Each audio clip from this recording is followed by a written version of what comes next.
So, a couple stats. We have over 13 million working Ghanaians. Only 1.5 million of them actually pay tax. And only 1.5 million of them actually contribute to SNIT. So the majority of people, even though they are gainfully employed, are not registering on the financial system.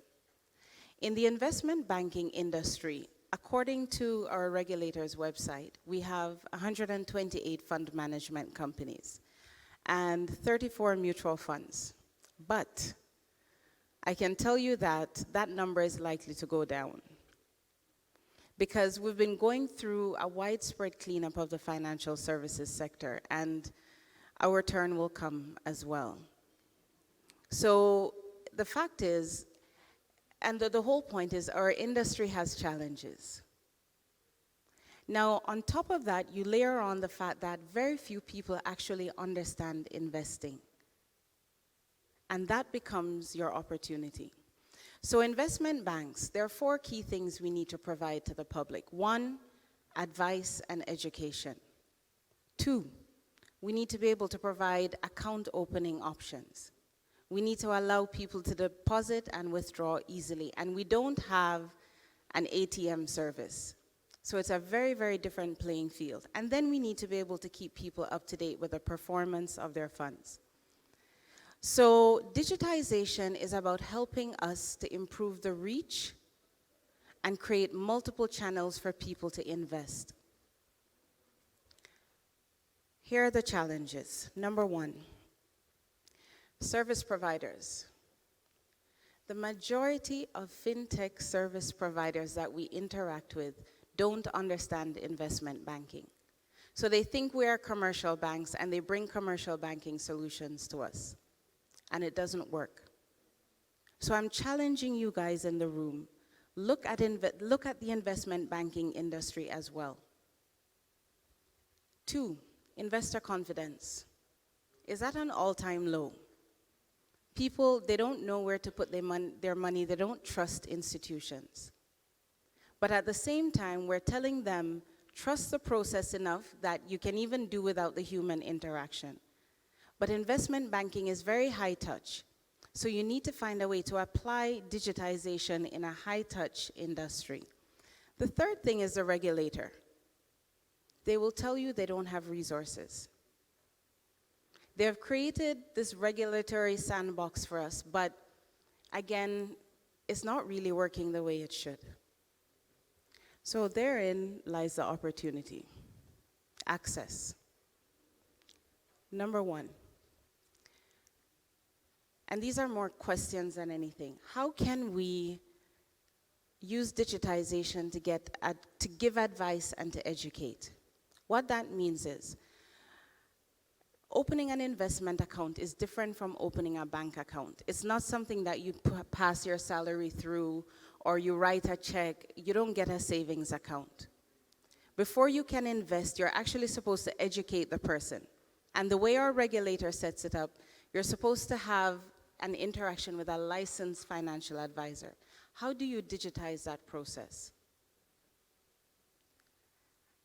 It's necessary because the majority of investment banks sit in Accra.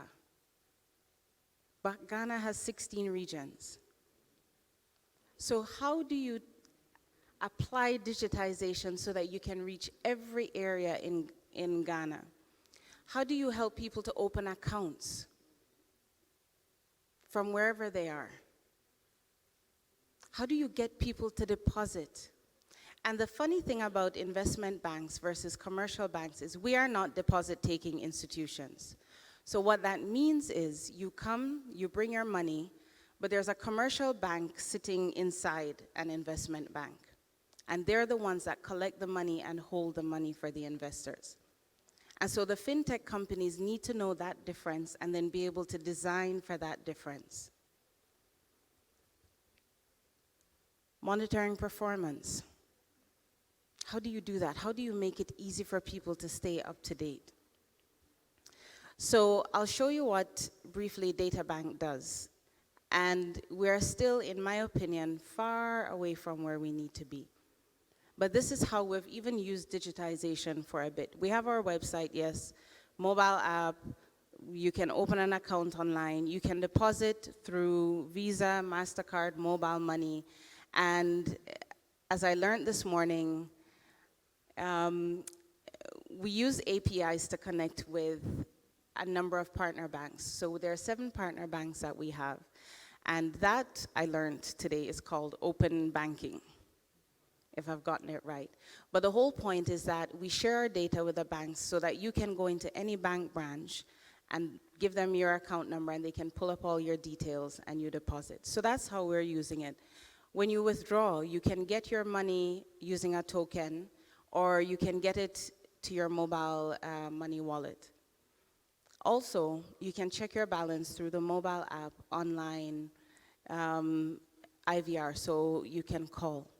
The whole point is, and what I really want to just ask everyone is, think about investment banking. Think about how you can deliver solutions that will apply to those that are both in the formal sector and the informal sector. Because those in the informal sector, many of them don't have proper IDs. Many of them only have the YAM phones. And we talk about millennials, but it's not just a millennial play.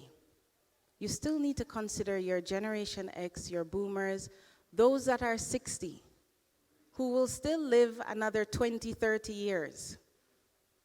How do we reach out to them in every corner of Ghana? That's what we need to ask ourselves.